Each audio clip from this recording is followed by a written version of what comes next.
Welcome in, episode 71. We had given you a false count last week, but this is official. Our guy Victor crunched the numbers. Episode 71 of What's Right with Nick Wright, the YouTube show and podcast. By the way, we always say like, rate, review, subscribe. I kind of just do it. It's a cursory mention. I was thinking about something. If you're listening right now, this moment, write a brief review. I want to see how many reviews we can get, particularly on the iTunes podcast app, because it's easy to rate.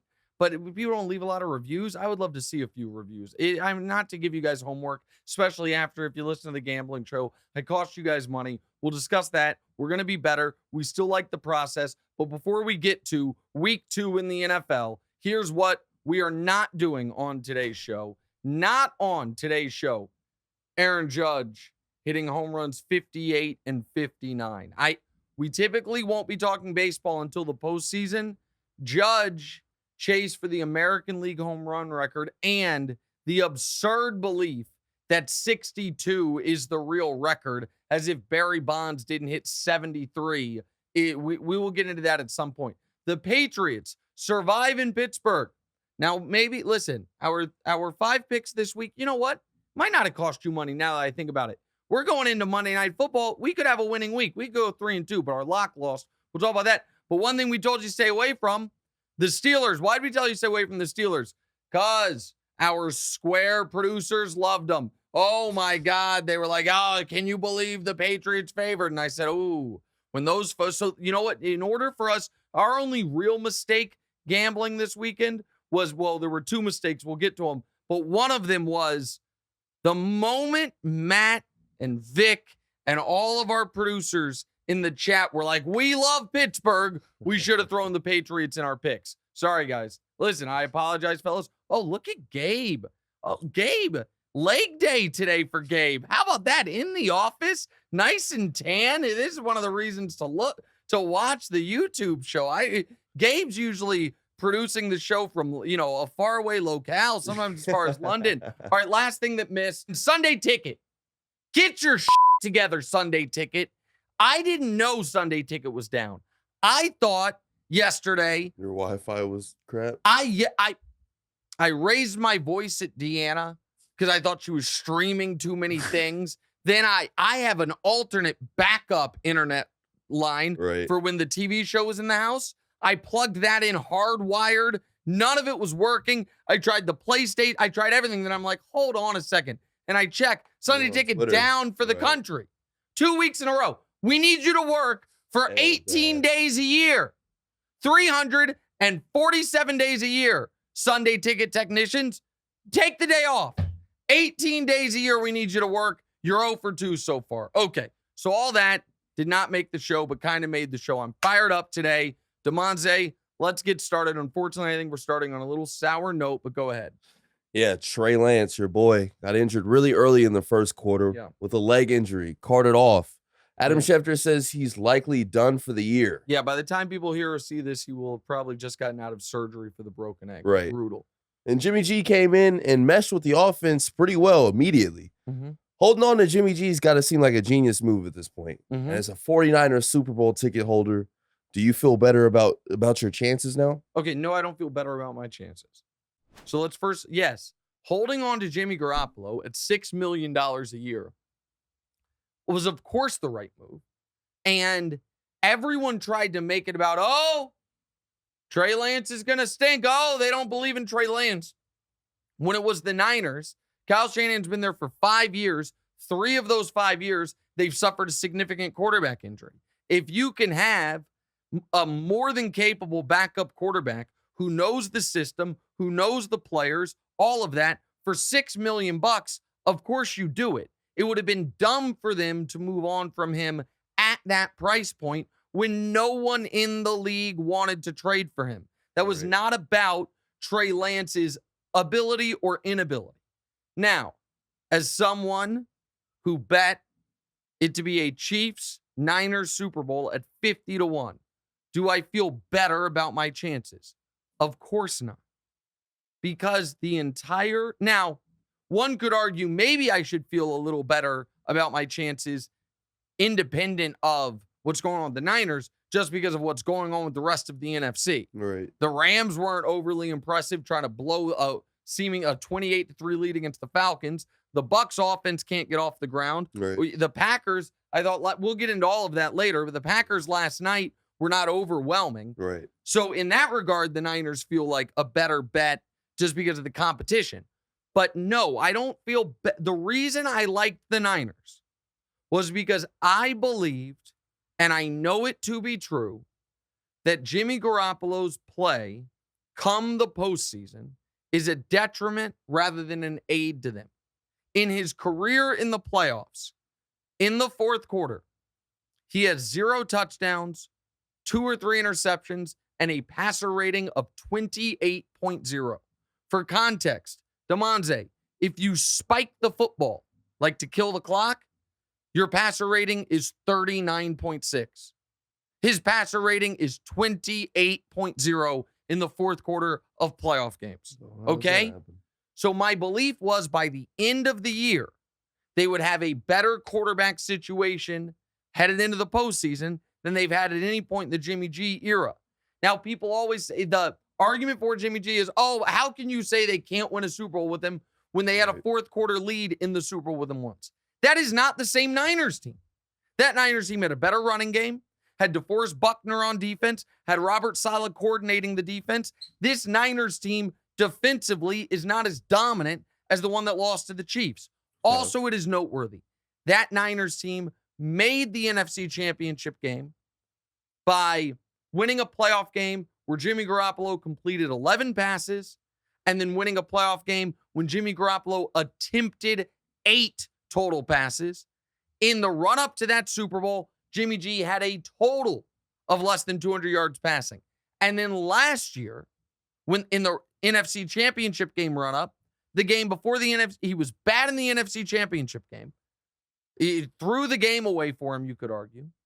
And in the game prior to the NFC Championship game against the Packers, the offense scored 0 touchdowns. They won the game because of a blocked punt touchdown. So, no, I don't feel more confident about it. Do I think the Niners are screwed? No, I don't think they're screwed because they've proven with that coaching staff, that running game, those weapons, and that defense, they're a dangerous team in what is right now a watered-down NFC. But what is devastating for them is one of the reasons you want to draft a quarterback, and they spent 3 first-round picks on Trey Lance, is the beginning of his career. You have the greatest market inefficiency of sports. Great quarterbacks cost you against the cap $40 to $50 million. A rookie quarterback or a rookie contract quarterback costs you less than $10 million. So you have all this extra $35 million to spend on other players that other teams such as the Chiefs right now don't have. So they move on from Tyreek Hill. The Packers don't have, so they move on from Devontae Adams, right? Well, year 1, Trey didn't play. Year 2, Trey's now injured. Year 3 is going to be his first real experience. So even if he ends up being awesome in year 3, that's when you got to sign him into a new contract. They're never going to get the real benefit of that ready to win a Super Bowl guy on a rookie contract like the Ravens had with Lamar, even though they didn't win the Super Bowl. The Chiefs had with Mahomes, they did win a Super Bowl. The Bengals had with Burrow, they did win a Super Bowl. A decade ago, the Seahawks had with Russ, they did win a Super Bowl. The Eagles had with Carson Wentz, they did win a Super Bowl. It's a huge thing. It seems like you wanted to chime in. No, I mean, I just feel like him getting injured, I don't think is the worst thing in the world. I think he's got more time to develop. He's super young. I think it's pretty devastating for him because... obviously, it's a bummer. Nobody wants to get injured. Yeah, but it's now going to be his last year of college, played a game, just won because of COVID. Rookie year, barely played. Year 3 now, barely plays. Year 2 in the NFL, but so next year, it's going to be a long time without playing regular snaps. All right, what's next? Yeah, no, I get that. Russell Wilson may need to rehearse his clock management. Yeah. The Broncos won, but the Denver fans were booing and counting down the game clock. Meanwhile, the Raiders lost and your Chiefs won on Thursday. Is this division finally the Chiefs? Is it safe to say that they've taken it? Finally, I wouldn't use the word finally. They've won it 6 years in a row. But once again, is it the Chiefs division? Once yeah, again. of course. AFC West, oh boy, anybody can win it. Oh, my goodness. Watch out for the Broncos. More on them in a moment. Oh, the Raiders with Devontae Adams. Devontae Adams had 2 catches yesterday. Yeah. The Raiders gagged away a game in epic, historic fashion. Arizona plus 5.5. What a miracle that was. And the Chargers are dangerous. Don't get me wrong, but the Chargers already lost to the Chiefs in a game the Chiefs didn't even play that well. Right. I've got to don't put this on social, but I got a little note from someone that happens to play for the Chiefs. He might play a prominent position. He might, Okay. say, man, Chargers got to be sick. We didn't even play good on offense, and we won. Can't wait to keep this thing going. Now, don't tell the audience who that player is, but that's a player you're familiar What the hell? with. That's a player you're familiar with. 100%. So listen, the Chargers are dangerous. But, listen, the hardest division ever, and the Chiefs are in first place by themselves by week 2. Wow. Now to the Broncos. All right. I have been a Russell Wilson skeptic going into this year. Your mom says I'm a hater. You think I'm too hard on him. You guys, I have heard from a lot of people, Nick, you are wrong about Russell Wilson. I am here to tell those people they were correct.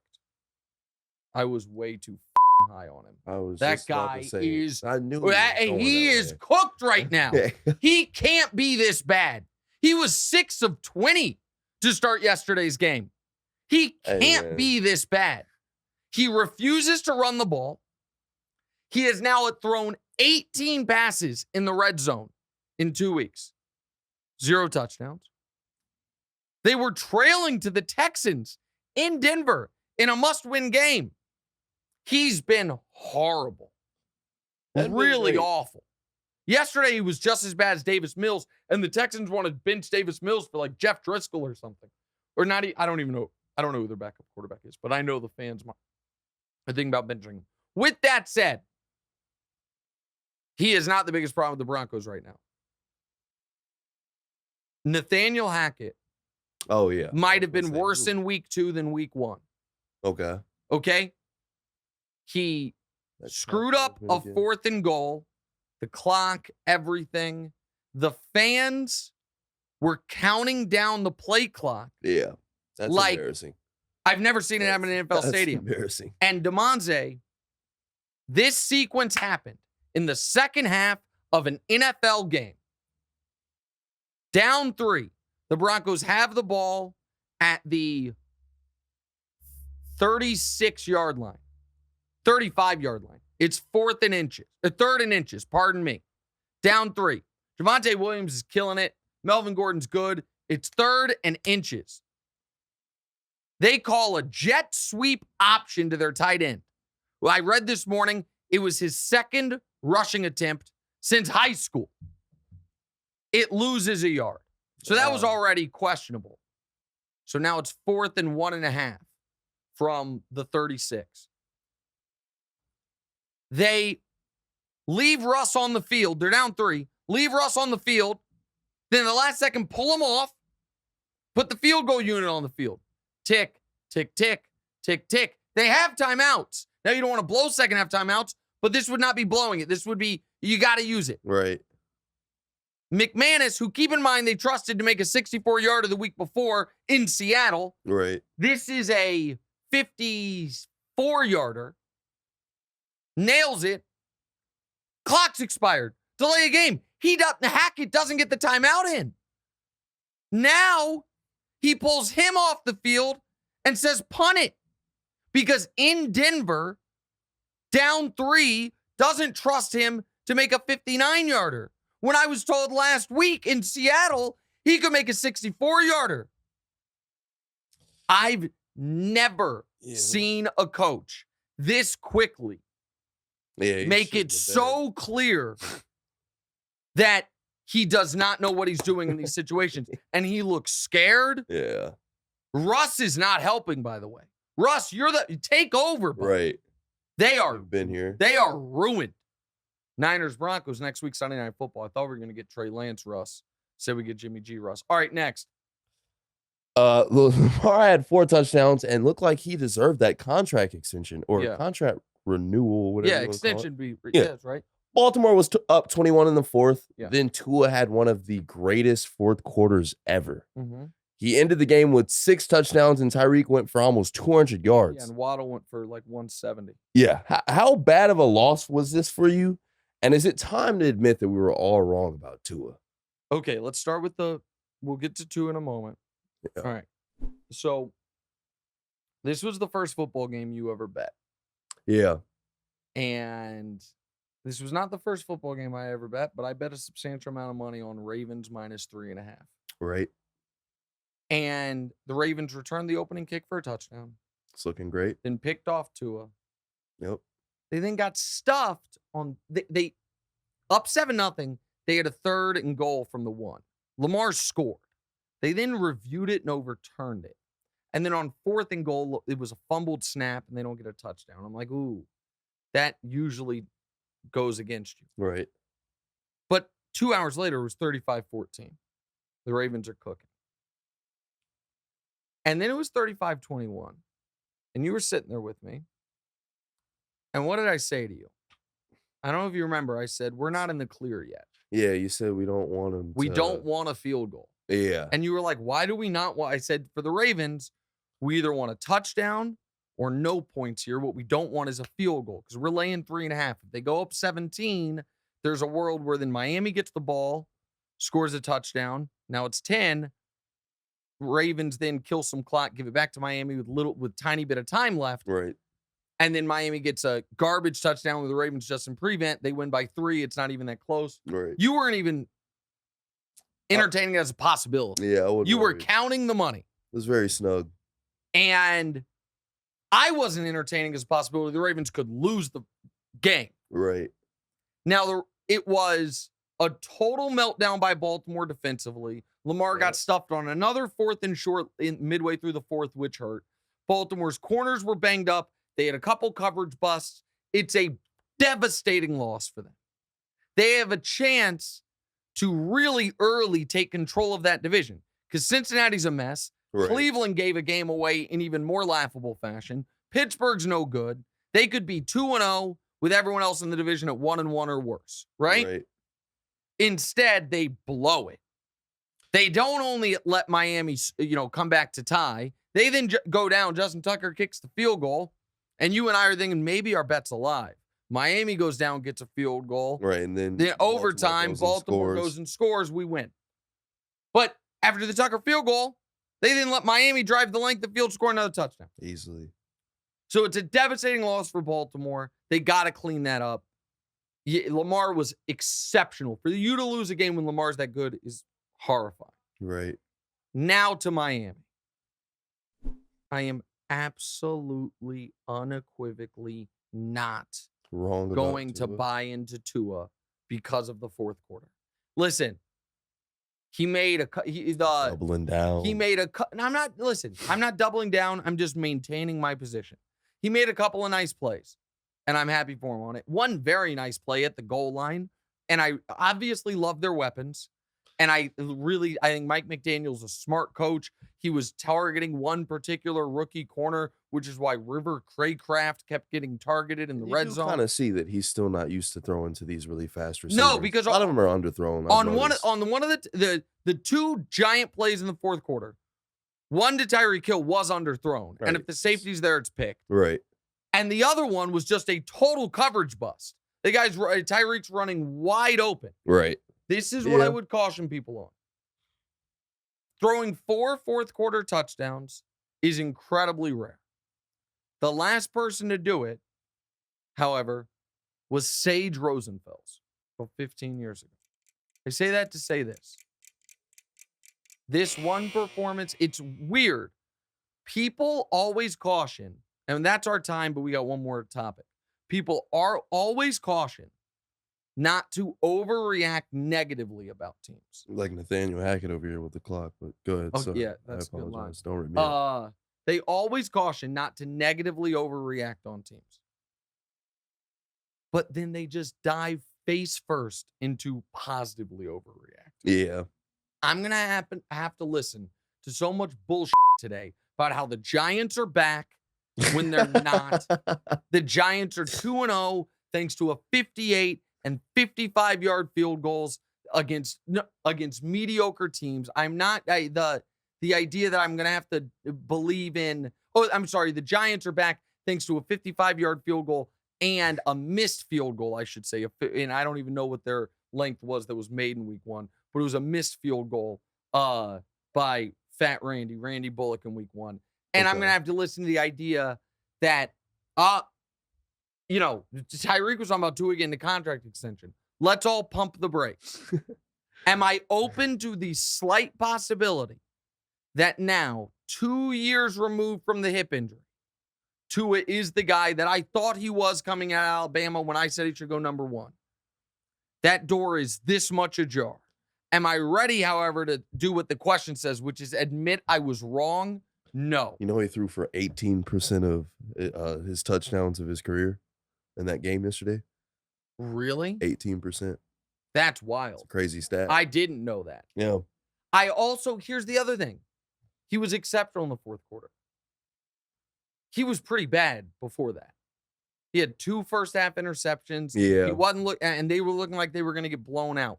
So listen, Baltimore kind of just fumbled there. The Tua fans can crush me if he ends up being awesome. I'm going to remain a skeptic. Okay? All right, next. Here first, folks. Cincy's Super Bowl hangover is looking worse than a hangover of mine coming from pianos. Oh. Even though I don't get Really? hangovers. I'd never get hangovers. Are they in the back of an ambulance? I actually wasn't drunk that night, but the Bengals are... That's a lie! I wasn't. That's a lie! The Bengals are 0-2 after facing the then gauntlet why'd you lose the fight? Lose. Well, you ended up in an ambulance. He didn't. Wait, hold on. Go ahead. No. The Bengals are 0-2 after facing the gauntlet of Mitch Trubisky and Cooper Rush. Was last year officially a fluke? That game was insane. Okay. That was our second bet. That was Demonte's second bet. Demonte, in 1 weekend of NFL gambling, got the full range of emotions of the worst possible types of gambling. Yeah. He didn't get the range of good emotions gambling, but he got the, this bet is in. Right. I'm already spending the money. This was easy gambling. Why doesn't I do this every weekend? Yeah. To what the just happened from the very in the start. span of no. That's just the Ravens game. Oh, okay. In the span of 30 minutes, that's one type of terrible gambling loss. The other one is a game where it's like, I can't Vegas win. I can't win. We're 9 minutes into the game and I can't win. The moment the Cowboys converted that 4th and 2 on the opening drive, I'm like, oh boy, that's 7.5. Sure seems hard to get to. And that bet was dead from the moment. Yeah, it was never a time at any point in the game that you think that where that was going to happen. Where you felt like you had a chance. Right. Never a time. And if it was, and it also, though, did teach DeMonte the value of half points. Because if it was just Bengals -7, there would have been a time when they tied it up in the second half. You're like, maybe I get a push out of this. But when it's 7.5, it's like, even if they come all the way back and take the lead, I can't win. You got to get the ball again. They got to go for 2. And they're not even thinking of me betting. Right. They're not going to go for 2 for us. Like, no. All right. So Cincinnati was not good enough to make the Super Bowl last year, but they did. So how did it happen? First playoff game they play. Derek Carr has multiple chances in the red zone, final drive of the game, and doesn't come through. Okay. Second playoff game they play, they have no business beating Tennessee. Joe Burrow is sacked 7 times, but Ryan Tannehill was a double agent that game working against them. Third playoff game they play, they were getting their teeth kicked in by the Chiefs. The Chiefs are annihilating them up 21-3. The Chiefs then, Mahomes has a brain fart right before the half and then plays the worst half of his career. And I give the Bengals massive credit. They took advantage of it. Even still there, everything went as wrong as it possibly could go for the Chiefs in that second half. Still went to overtime. And at the very end of regulation, Mahomes had Kelsey open for the game-winning touchdown, just didn't throw it. So they were not a juggernaut last year. So last year, they were not quite as good as it ended up being. This year, they have no business being this bad. And I'm going to put the vast majority of it on Zach Taylor. Because to not have a game plan that recognizes Micah Parsons needs to be double teamed throughout is indefensible. Just run 7-man protection, especially if you're and two-man routes. There was a play where Micah Parsons, forget being double teamed, wasn't single team. Yeah. This is let him go. Might be the best defensive player in the whole league. Let him go. I am not, but so most of it's on Zach Taylor. A little bit of this is on Burrow. Burrow's in charge of calling out the protections, and Burrow holds on to the ball too long. He just does. So some of these sacks are on him. I think the Bengals are going to be alive for the postseason come the end of the year. I don't think they're screwed, but I think they are around the same team they were last year. A slightly above 500 team that with the right breaks win 10 or 11 games, with the bad breaks wins 8 or 9 games. I think that they thought they addressed their offensive line. They clearly didn't. Right. And the defense at least stepped up in the second half until the very end. That was going to be an embarrassing performance even if they escaped with a win. But for them to let Cooper Rush drive the Cowboys in field goal range at the end of that game was unforgivable. Not just because I forget my Bengals minus 7.5 was dead, but I had the Bengals just to win the game in a nice little teaser I put in Sunday morning, and it didn't go great. Failed you on it was total failure. With that said, the biggest failure of the day I think happened in Vegas. We'll talk about that next. What's right?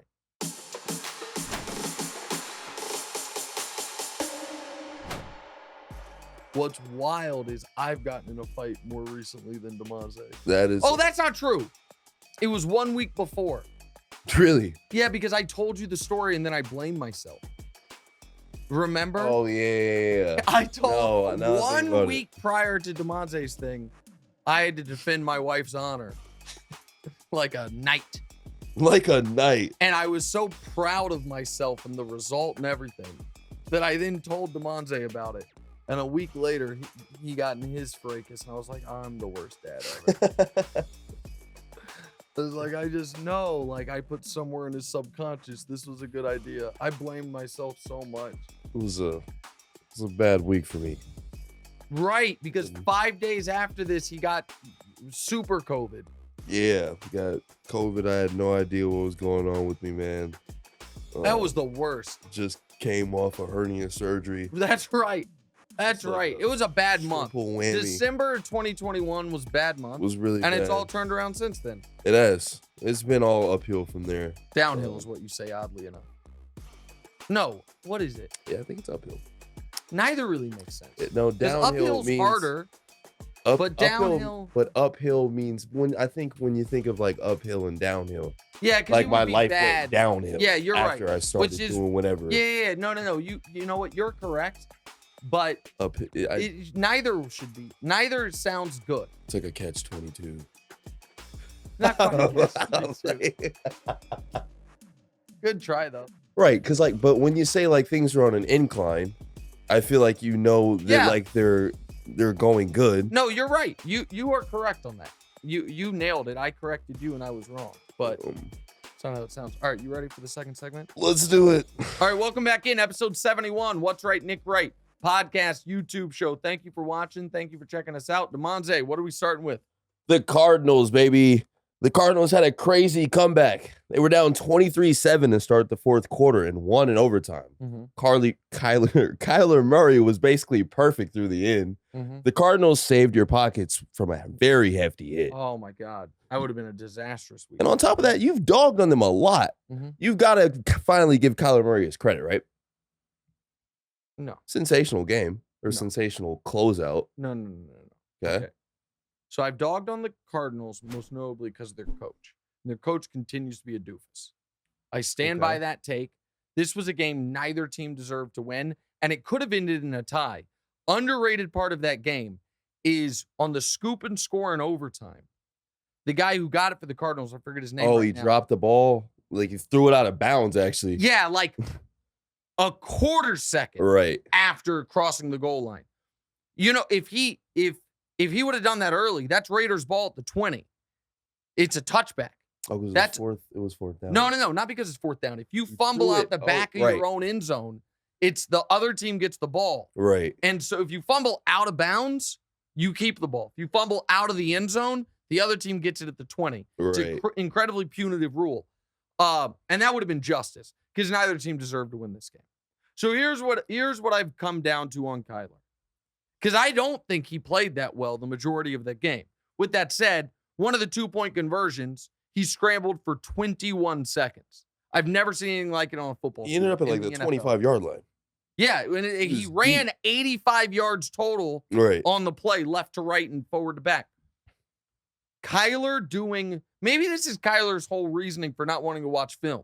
It's like I'm best when I'm doing backyard, draw it up in the dirt, high school football stuff. He is arguably the greatest high school football player in the history of Texas.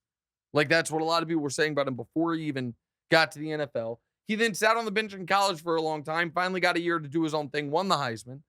I mean, he clearly is a sensational athlete. I don't love his disposition. I don't love his leadership. I don't love his height. There's a lot of things about him I don't love. But I didn't think the Cardinals were some horrific team. That's why I picked them plus the 5.5 yesterday. I was like, I wouldn't be shocked if they won. Either way, I think it's going to be a one-score game. Now, through the first 6 quarters of this season, they look like the worst team in the league. Chiefs kicked the shit out of them, and they're down 20-0 on the Raiders. Right. But part of that comeback also was the Raiders totally Raidersing it. And if I'm a Raiders fan, thank God I'm not. You're now feel like your season's hanging by a thread already. Right. And that's a game you have no business. A lot of bad things went. A lot of things went wrong for them. Like, no, I agree. Like, how do you think Kyler Murray's gonna turn around and do that? This is probably an unnecessary F-bomb. I meant like freaking. I got you. That's fine. No. We're allowed to curse on the podcast, but we just like it to be for impact. Yeah. Not just casually. It gives the producers more work. They got to bleep it the whole night. No, I agree with all that. And I'm not even sure AJ Green, caught the final 2-point conversion. Down 16, need 2 touchdowns, 2 2-point conversions. And the Raiders got to stop. I have this theory. I'm sorry, but I didn't mean to cut you off, but I have this theory that AJ Green was praying that they were like, please don't see that ball hit the ground. You know, because I thought he got up and he prayed for a minute. Oh, really? Look, I mean, he did like the thank God thing, but it was more of a like thank God type of thing. It was like very close to call. So listen, but even in overtime, the Cardinals had a 4th and 1 and throw a bomb. Now it was a great pass, but Hollywood Brown had it dislodged from him because that's what Hollywood Brown does a lot. Like, no, I don't. Kyler is a fun, exciting player with obvious limitations. Cliff is a doofus. They also, on the final 2-point conversion, took a delay of game. So instead of being from the 2, it was from the 7. And there's some speculation they did that on purpose. More room to work. That they wanted more room. That's bananas. You can't possibly rather do it from the 7 than the 2, but whatever. Listen, from a pure Chiefs perspective, hearsay went really well. Licking your chops. Raiders lost. Broncos looked terrible. The Ravens, who I'm concerned about record-wise, threw a game away. Right. The Bengals looked cooked. The Colts, who I thought could have a gaudy record, I think, are we getting to them at some point? Yes, a little bit. Are we? I don't think so. Yeah, I don't think we're getting to the Jack. Oh, okay, so we are getting to the Colts at some point. The Colts look like they're a mess. So from a pure Chiefs perspective, we'll see how Monday Night Football goes. In fact, I think that's what we're talking about next. Go ahead. Yes, there are 2 Monday Night Football games tonight. How do we feel about that, by the way? Listen, I love the NFL. I love the NFL. We're bordering on too much football. Okay. We're coming close to it.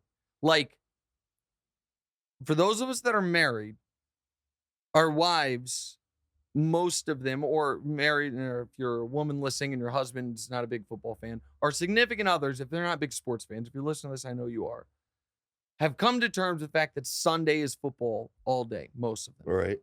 And a long time, Monday Night Football has been such a staple. It's like, and Monday, most Mondays. And about 15 years ago, it's like, by the way, honey, also Thursday nights. But then in the beginning, the Thursday night games were but now it's like Chiefs Chargers on a Thursday night. Right. So now it's Thursday night. And now it's one thing to do Monday night games if you were going to do two at the same time. But one starts at like 7, one starts at 8:30. So now it's an even extended window. So things like this happen. Tonight, my kid's school has a parent cocktail party. You know who's going with my wife? DeMonze. This guy. Yeah. Yeah. Now, do you know why you're going? Yeah. Why? Because you can't go. Yeah, but Like, what do you no, of mean? course. But can I tell you something? Yeah. I don't want you to guess. Go I ahead. just want to say. I don't know what you're gonna guess. I'd rather just say. There's also I think Danielle, oh boy. I want to make sure she doesn't get mad at me. Okay, I'm gonna say this the exact right way. Yeah. No, I got it. I got this. You know what? We're already walking down this path. You got to finish the trip. So our daughter goes to an amazing school that I adore, and all of the teachers and administrators there have been nothing but exceptional. I could not speak highly enough about this school and the people that go there. And the vast majority of parents there have been amazing. I think there's a few parents that maybe look down their noses on our crew a little bit. And your mom tends to feel that at times. And your mom also happens to be not to make you feel awkward, but a stunning woman who does not look to most people like she has a kid Diora's age. People are surprised when they find out that she has a 17-year-old. And I think your mom likes the idea of bringing her 24-year-old son. Like, oh, who's this with you? That's my son. Oh, really? Of course. Oh, This is true stuff. I think there is a small piece of that, because the question was she going to go with my mom or with you?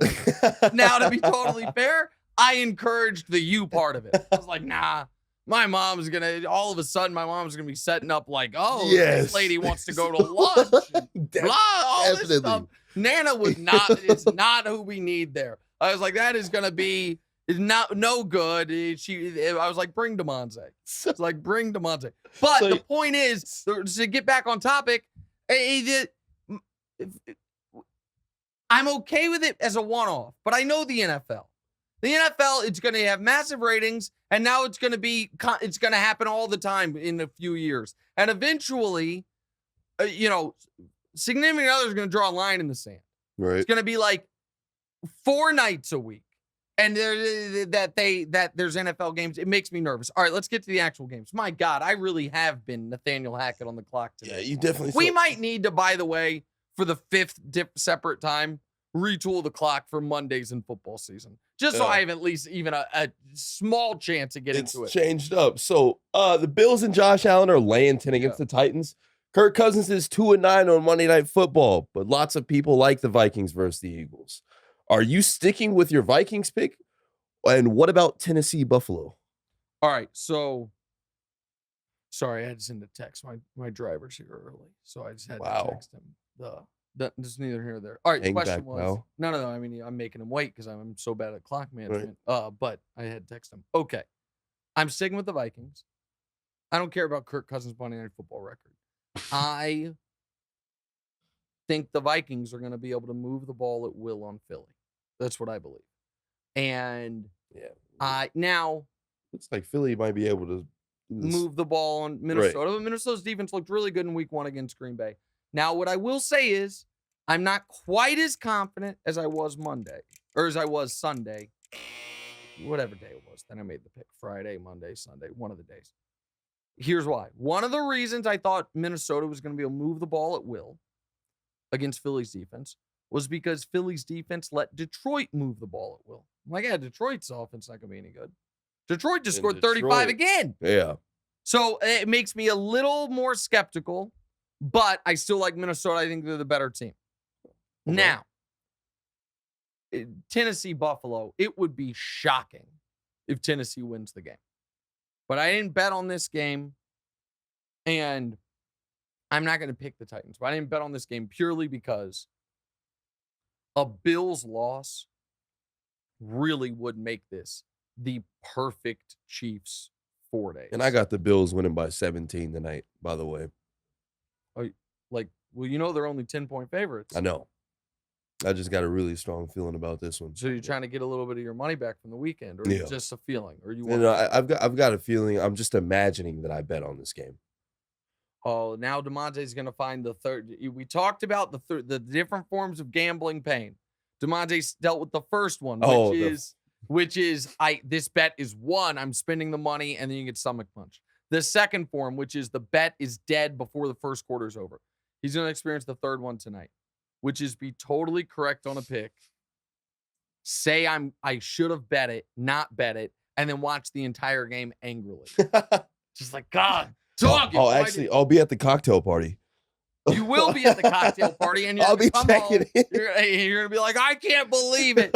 That's unbelievable. DeMonte's gonna be standing in the corner of this bougie New York City school cocktail party, cursing to himself. A little Your last mom's gonna be like, "What's wrong?" She's be like, "The Bills just scored again."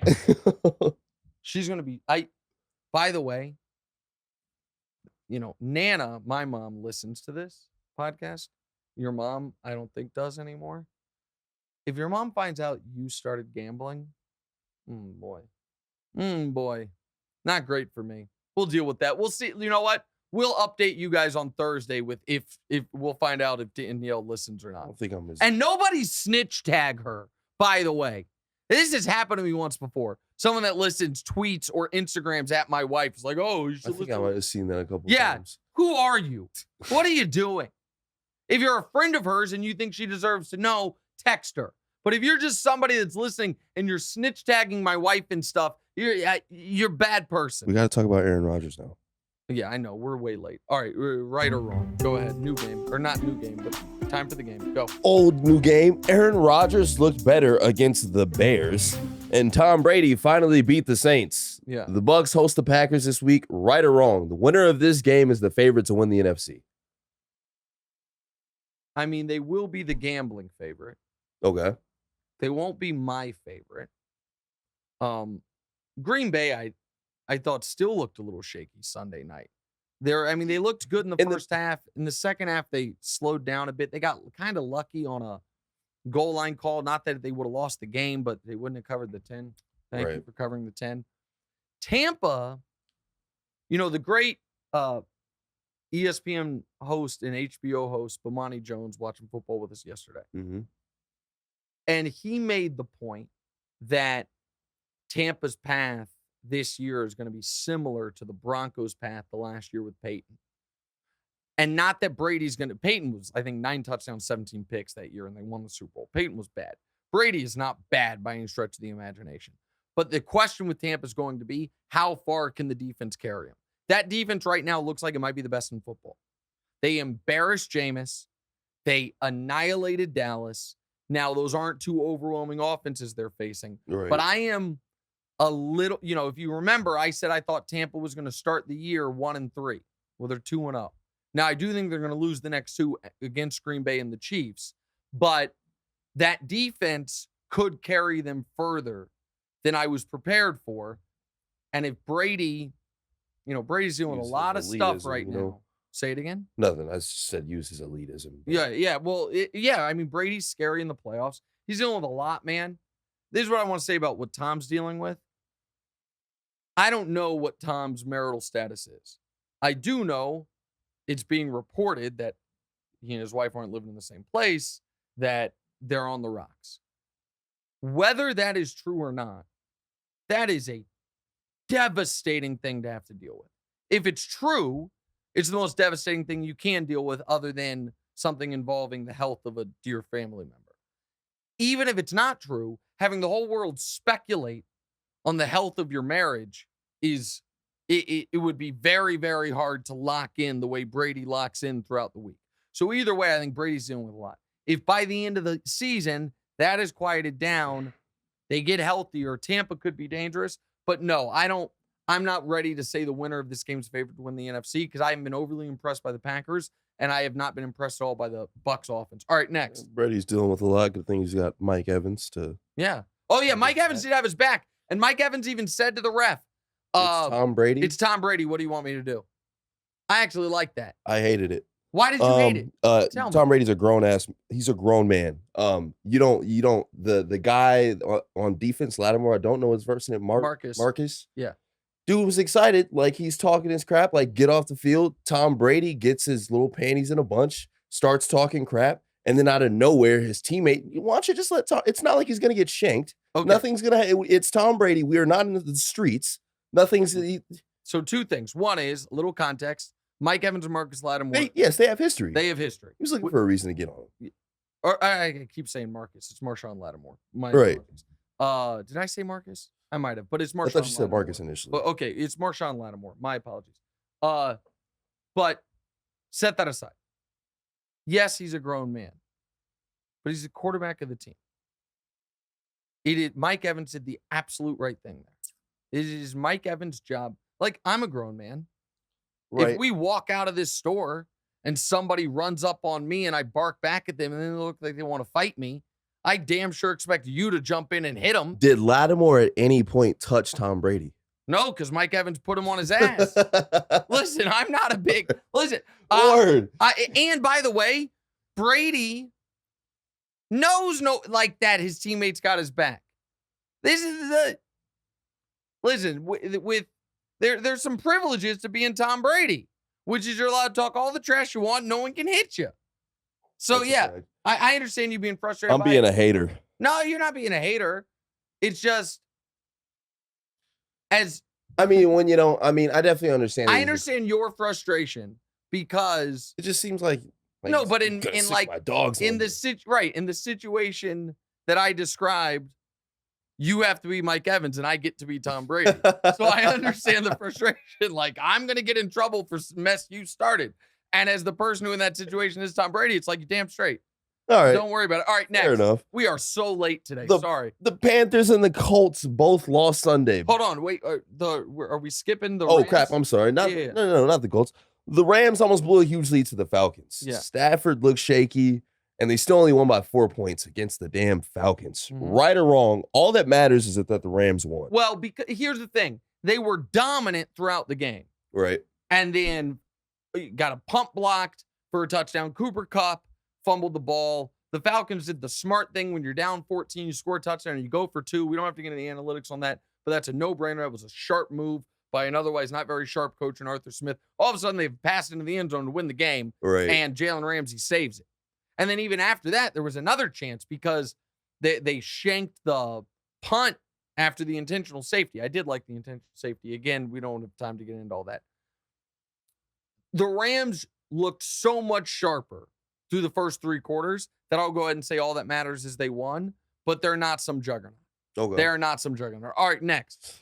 There we go. The Panthers and the Colts both lost Sunday.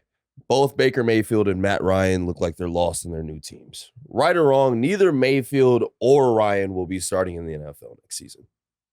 Or just so you know, small little minor grammatical point. If you use the word either, you use or. If you use neither, you're supposed to use nor. Just so you know. So if you say neither this, it's nor that. Did I say?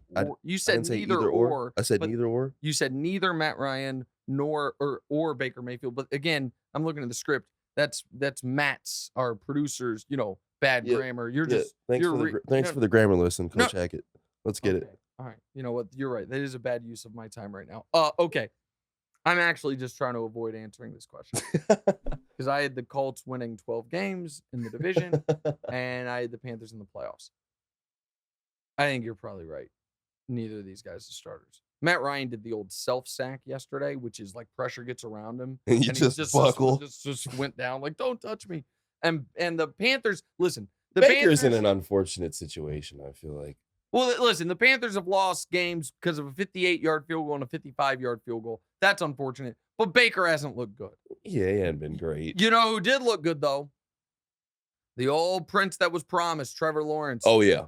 He looked good. Yeah, he did look pretty good. He looked good. And all of a sudden, they're in first place in that division. Yeah. Titans could drop to 0-2 tonight. The Texans are a mess. The Colts are embarrassing themselves. Jags making the playoffs pick. That one's looking strong. All right, last, we got the Browns, who had the worst collapse on Sunday. They were up 13 with 2 minutes and 2 seconds to play. The odds said they had a 99.9% chance to win, but the Jets scored, got and recovered the onside kick, and scored again to win. Right or wrong? Unfortunately for Cleveland, karma is real. Listen, I'm not a big karma believer. I'm also not a believer in folks killing Nick Chubb. Because Nick Chubb could have gone down. But he could have gone down inside the 2. When he scored the touchdown, if he goes down inside the 2, after they get the first down, before he scores touchdown, then they can take knees. Right. But I'm not going to kill him for the following reasons. First of all, Kareem Hunt went out of bounds before that, or else it wouldn't have mattered. Second of all, Stefanski needs to communicate it to Chubb. And if they just take knees from that moment, they're kicking a field goal to go up 10, and the Jets have less than 30 seconds. So the fact that you're calling running plays means the guy might try to go score. Third of all, it's not like he had a long area of the field where he could go down. He had to get to the 2 to get the first down.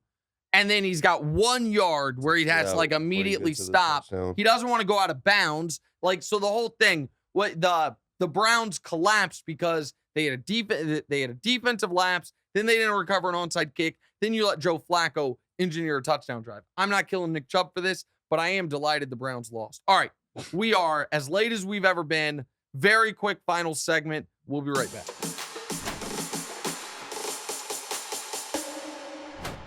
All right, welcome back in. Final segment, What's Right, Nick Wright, YouTube show podcast. We will be back on Thursday. I just checked online. The Colts are still the favorite to win the AFC South, followed by the Titans. You can get the Jags at plus 340 to win the division.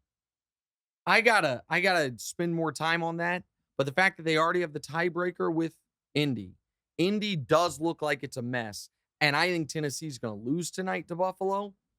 That might be a smart bet. Before the year I picked the Jags to make the playoffs, but not to win the division. Let me see. You know what? I'm going to check one more thing live on the air. You said, what was it? The Jags are plus 340. So $100 to win, $340. What are the Jags right now to make the playoffs? Plus 270. That's I think the Jags I think the Jags look frisky. More than a little bit frisky. On the picks. So we gave out 5 picks on Friday. Baltimore, which I feel like we were on the right side of. A lot of things happened. That happens. Green Bay, which was clearly the right bet. Arizona, which we were on the wrong side of and got lucky. So that maybe cancels out Baltimore. Minnesota, which plays tonight. And then Cincinnati. Cincinnati, I'm very frustrated with us about. Not only because it went so bad, but because when I was giving out the pick, I said, this goes against so many of our tenets. This goes against so many of our rules. Massive favorite on the road, who we don't know if they're even that great of a team. All of those things. I was just so blinded by the ability to bet against Cooper Rush. So we're going to clean that up. Hopefully, the Vikings cover tonight, and we're at an even Steven 500, 5-5 in the year, 1-1 on our locks. Our Survivor's still alive, by the way. And we can go into week 3 just trusting our process a little bit more. All right. So I'm a little disappointed in myself there because I stayed away from the Jags because I was like, I don't want the Jags to bite me twice. But I was so confident in the Jags going into the year, and they were 3.5 or 4-point underdogs against a team. The Jags, how about this? This is unbelievable. You won't believe this, DeMonte. In the last 3 years, the Jags are 2-28. Oh, no. Against the entire NFL, but 3-2 against the Colts. Oh, wow. They have beaten the Colts in Jacksonville 8 straight seasons. Okay. And they were getting points. We didn't bet them. That's right, though. We'll be better. We feel good about everything from the weekend for the most part. We salvaged it, except for DeMonte, who only made 2 bets and went 0-2 and is not going to bet the Bills tonight and going to regret it. That'll be fine. All right, so we got 2 Monday Night Football games tonight. We will cover those in Thursday's show. Also, anything else that happens throughout the week. And DeMonte will report back from the cocktail party that I can't go to, where he gets to hang out with the bougie parents of our daughter's high school friends. All right, that's all on Thursday's show. Thank you for watching and listening. We'll be better at the clock on Thursday. See you then. Take care, folks. Hey, thanks for watching. Smash or just lightly tap that subscribe button. It all works the same. To get more from the show, and make sure you click. Why don't you want to mash the bell too, guys? Or just, lightly tap the bell to get notified every time new content drops. Check out full episodes of What's Right wherever you get your podcasts, or just hit the link in the description below.